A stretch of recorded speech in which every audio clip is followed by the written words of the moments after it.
আমরা নার্সেসরা ইনভেস্টমেন্টের সময় এই তিনটে মেন ভুল করেই থাকি। ফার্স্টে রিস্ক হ্যান্ডলিং, মানে আমরা সবাই জানি যে মিউচুয়াল ফান্ডস পুরোপুরি তো রিস্ক ফ্রি নয়। হ্যাঁ, কম রিস্কি অপশনস আছে, আর লোকেরা এভরি সেকেন্ড কেনা বেচা করছে, মানে এক সেকেন্ডে প্রফিট, এক সেকেন্ডে লস। তো এই টেনশন বা প্রেশার কতটা আমি হ্যান্ডেল করতে পারছি সেই অনুযায়ী আমাদের ফান্ডস চুজ করা উচিত, তাই না? সো কম রিস্কি অপশনস মানে যেমন ইন্ডেক্স ফান্ডস বা লার্জ ক্যাপ ফান্ডস তাদের জন্য, যারা মনে করে আমি শান্তি করে রাতে ঘুমাতে চাই, কোনো টেনশন বা প্রেশার আমার চাই না।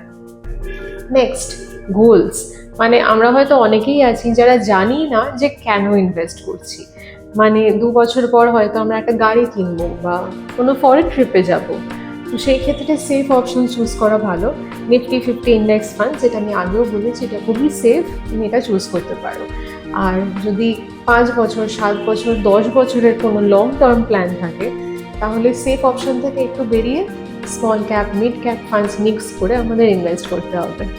আর ফাইনালি টাইম, মানে আমরা অনেকেই হয়তো এরকম আছি যারা খুব তাড়াতাড়ি রিটার্নস পেতে চাই, আর যার জন্য কি হয়, 1 বছরের আগেই আমরা টাকা উইথড্র করে নিই, আর এর জন্য extra charges, extra taxes pay করতে হয়। বা এরকমও আছি যারা লং টার্ম প্ল্যান তো করে রেখেছি, কিন্তু 2 বছর পরে এসআইপি ডিসকন্টিনিউ করে দিই।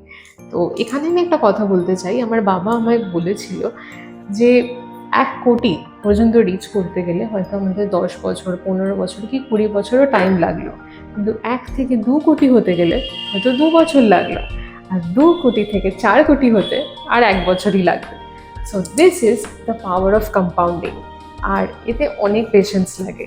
সো অল্প অল্প করে প্রত্যেক মাসে ইনভেস্ট করো আর পেশেন্স রেখো।